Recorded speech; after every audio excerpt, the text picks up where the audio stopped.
ආයෙමත් දවසක ඔයාලා හැමෝම සාදරයෙන් පිළිගන්නවා.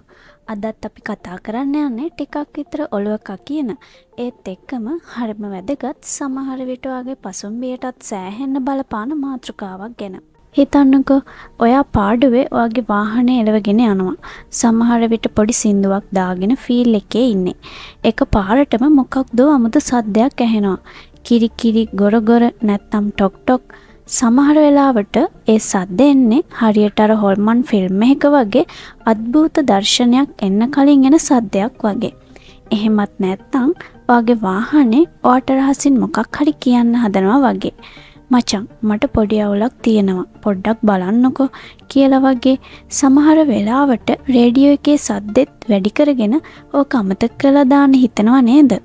හිතනවා මේක නිකන් සද්දයක්නේ ටිකකින් හරියයි කියලා. ඔයාලටත් එහෙම වෙලා තියෙනවද? අනිවාර්යෙන්ම ඇති. සමහරු නම් ඔක මොකක්ද පොඩි සද්දයක්නේ කියලා ගණන් ගන්නේ නැතුව ඉන්නවා. පරණ වාහනවල ඔහොම සද්ද එනවා තමයි කියලාත් හිත හදා ගන්නවා. ඒත් දන්නවද ඔය පොඩි සද්දේ තමයි සමහර වෙලාවට ලොකු ලෙඩක මුලක් වෙන්නේ. හරියට අර පොඩි හැම්බිරිස්සාවක් වගේ පටන් අරන් ඕක මොකද්ද ඉඟුරු කොත්තමල්ලි ටිකක් බීවම හරියයි කියලා හිතාගෙන ඉඳලා පස්සේ ලොකු උණක් නැත්තම් නියුමෝනියාව වගේ ලොකු අමාරුවක් හැදෙනවා වගේ තමයි. වාහනේ කියන්නේත් හරියට අපේ ඇඟ වගේ තමයි. එයාටත් ලෙඩ දුක් හැදෙනවා. හැබැයි කතා කරන්න බැරි නිසා එයා අපිට ලෙඩ ගැන කියන්නේ ඔන්න ඔය වගේ විවිධ සද්ද වලින්. සමහර වෙලාවට අමුතු ගඳවල් එන එකනොත් කියන්න පුළුවන්. අපි උදාහරණ කීපයක් බලමු. හිතන්නකෝ බ්‍රේක් ගහද්දි කීන් කීන් ගාලා කන් කරච්චල් කරන ලැජ්ජා හිතෙන සද්දයක් එනවා. ඒ කියන්නේ බොහෝ දුරට ඔයාගේ බ්‍රේක් පෑඩ්ස් ඉවර වෙන්න ළඟයි. නැත්තම් ඉවර වෙලා වෙන්නත් පුළුවන්. ඕක ගණන් නොගෙන හිටියොත් ඊළඟට එන්නේ ගරර් ගාන සද්දයක්. ඒ කියන්නේ බ්‍රේක් පෑඩ් සම්පූර්ණයෙන්ම ගෙවිලා. දැන් ලෝහෙට ලෝහෙ ඇතිල්ලිලා ඔයාගේ බ්‍රේක් ඩිස්ක් එකත් කෑමට ලක් වෙනවා කියන එකයි. එතකොට ඔයාගේ පොඩි ගානකින් බේර ගන්න තිබ්බ දෙයට ලොකු ගානක් වියදම් වෙනවා. අනික වෙලාවකට පාර මැදදී බ්‍රේක් වැඩ නොකර ලොකු අනතුරක් වෙන්නත් පුළුවන්. හරියට අර ක්‍රිකට් මැච් එකක අන්තිම බෝලෙට විකට් එක යනවා වගේ. අපරාධ නේද? ජීවිතත් එක්ක සෙල්ලම් කරන්න හොඳ නෑනේ. එහෙමත් නැත්තම් වාහනේ ස්ටාර්ට් කරද්දි ක්ලික් ක්ලික් සද්දයක් එනවා. එන්ජිම පණ ගැහෙන්නේ නෑ වගේද? බැටරිය බහින්න ළඟයි කියන එක තමයි ඒ. එහෙමත් නැත්තම් බැටරි ටර්මිනල් මල බැඳිලා හරියට කරන්ට් එක යන්නේ නැතුව වෙන්නත් පුළුවන්. වෙලාවකට උදේම ඔෆිස් යන්න පරක් වෙලා ඉද්දී නැත්නම් වැදගත් ගමනක් යන්න ලෑස්ති වෙලා ඉද්දී මෙහෙම වුණොත් කොහොමද ෆීලින් එක? දවසම ඉවරයි නේද? තව කෙනෙක්ට කෝල් කරලා වාහනයක් හොයාගෙන කේබල් ගෙනල්ලා ජම්ප් ස්ටාර්ට් කරන්න යන වෙලාව කට්ට අනේ මන්දා. තව තියෙනවා වංගුවක් ගනිද්දී ටොක් ටොක් හරි ඩොක් ඩොක් හරි සද්දයක් ඇහෙනවා නම් විශේෂයෙන්ම සුක්කානම එහෙමත් නැත්නම් ස්ටියරින් වීල් එක පැත්තට කපලා තියෙද්දි ඒ CV ජොයින්ට්ස් වල අවුලක් වෙන්න පුළුවන්. ඕව හරියට අපේ ඇඟේ හන්දි වගේ තමයි. හන්දි ලෙඩ වුණොත් ඇවිදින්න අමාරුයිනේ. ඒ වගේ තමයි වාහනයටත් ස්මූත් එකේ දුවන්න මේවා හොඳට තියෙන්න ඕනේ. ඕක ගණන් නොගත්තොත් CV ජොයින්ට් එක කැඩිලා වාහනේ පාර මැද නවතින්නත් පුළුවන්. එන්ජින් එකෙන් අමුතු ගුඩුගුඩු සද්දයක් නැත්තම් තකතක ගාලා සද්දයක් එනවද?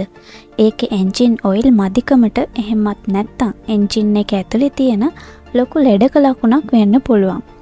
එක්සෝස්ට් එකෙන් වෙඩි සද්ද වගේ එහෙමත් නැත්තම් ලොකු බෝගාන සද්දයක් වගේ එනවනම් සමහර විට සයිලන්සර් එකේ හිලක් වෙන්න පුළුවන්. ඒකෙන් දුම් පරීක්ෂණෙනුත් ඒ කියන්නේ එමිෂන් ටෙස්ට් එකෙන් ෆේල් වෙන්න පුළුවන්. ඒ වගේම මේකත් අහගන්නකෝ ඇක්සලරේටරේ පාගද්දි ඌංගාල කෑ ගහන සද්දයක් ඇවිල්ලා වාහනයේ වේගය ඒ තරමටම වැඩි වෙන්නේ නැද්ද? ඒක ක්ලච් ප්ලේට් ගෙවිලා වෙන්න පුළුවන්.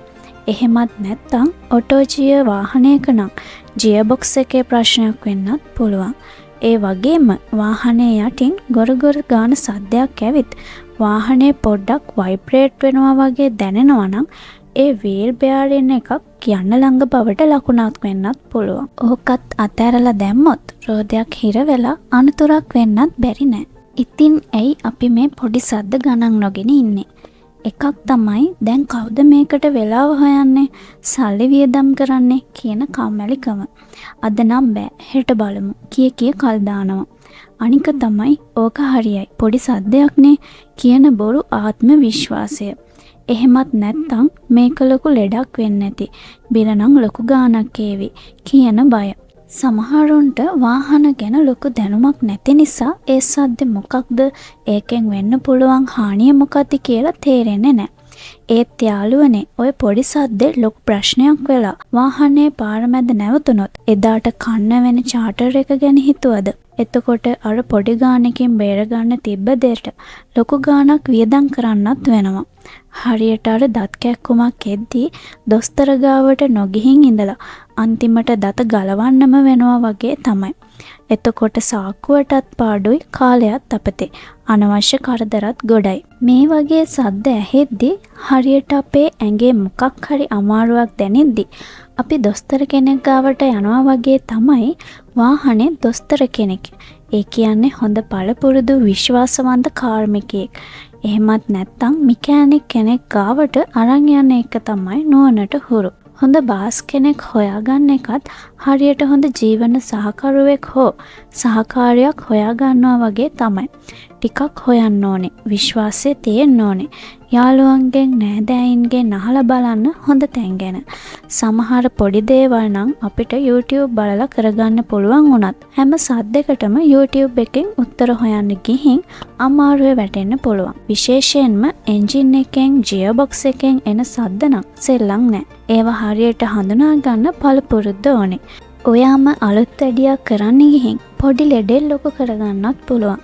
අපිට පුළුවන් කියලා හිතුවට සමහර දේවල් වලට විශේෂ උපකරණ එහෙමත් නැත්නම් ස්පෙෂල් ටූල්ස් එහෙමත් ඕන වෙනවා. අපේ රටේ පාරවල් වල තත්ත්වෙත් එක්ක සමහර පාරවල් තියෙනවනේ හරියට හඳේ ආවාට වගේ. වාහනවල පොඩි ලෙඩ එන එක, අලුත් සද්ද මතුවෙන එක සාමාන්‍ය දෙයක්. ඒ නිසා Tamanගේ වාහනය ගැන පොඩ්ඩක් සෙන්සිටිව් වෙන එක, එන සද්ද ගැන අවධානයෙන් ඉන්න එක ගොඩක් වැදගත්. පොඩි සද්දයක් ලොකු සද්දයක් වෙන්න කලින් අල්ලගත්තොත් ඔයාගේ සල්ලි වගේම ඔයාගේ වටිනා කාලයත් ඉතුරු කරගන්න පුළුවන්.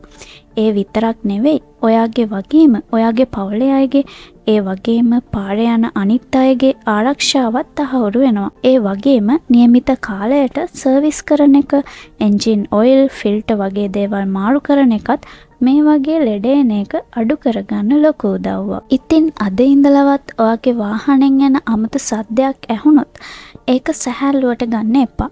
අනේ මේකේ සද්දයක් එනවනේ කියලා වාහනයට බැන ඉන්නේ නැතුව පුළුවන් ඉක්මනට විශ්වාසවන්ත තැනකට පෙන්නලා ලොකු කරදරයකින් බේරෙන්නේ. මොකද කියනවනේ prevention is better than cure කියලා. ඒ කියන්නේ ලෙඩේට බෙහෙත් කරනවට වඩා ලෙඩේ හැදෙන්න කලින් වළක්වා ගන්න එක හොඳයි කියලා. ඒක වාහනවලටත් අකුරටම අදාළයි. ඔයාලගේ වාහනේ මොන වගේ අමුතු සද්දයක්ද ඇවිත් තියෙන්නේ? ඒවට මොකද කළේ? ඔයාලගේ අත්දැකීම් මොනවද? පහලින් කමෙන්ට් එකක් දාගෙන යන්න. අනිත් අයටත් ඒක ප්‍රයෝජනවත් වෙයි. ඒ වගේම මේ වීඩියෝ එක වැදගත් කියලා හිතෙනවා නම් ලයික් කරන්න, යාළුවොත් එක්ක ෂෙයා කරන්න. මේ channel එක subscribe කරන්නත් අමතක කරන්න එපා. අර bell icon එකත් click කරලා තියාගන්න. එතකොට අපි අලුත් වීඩියෝ එකක් දාපු ගමන් ඔයාලට දැනගන්න පුළුවන්. එහෙනම් තවත් මේ වගේම වැදගත් මාතෘකාවකින් හමු වෙනකල් අදට අපි ගිහින් එන්නම්.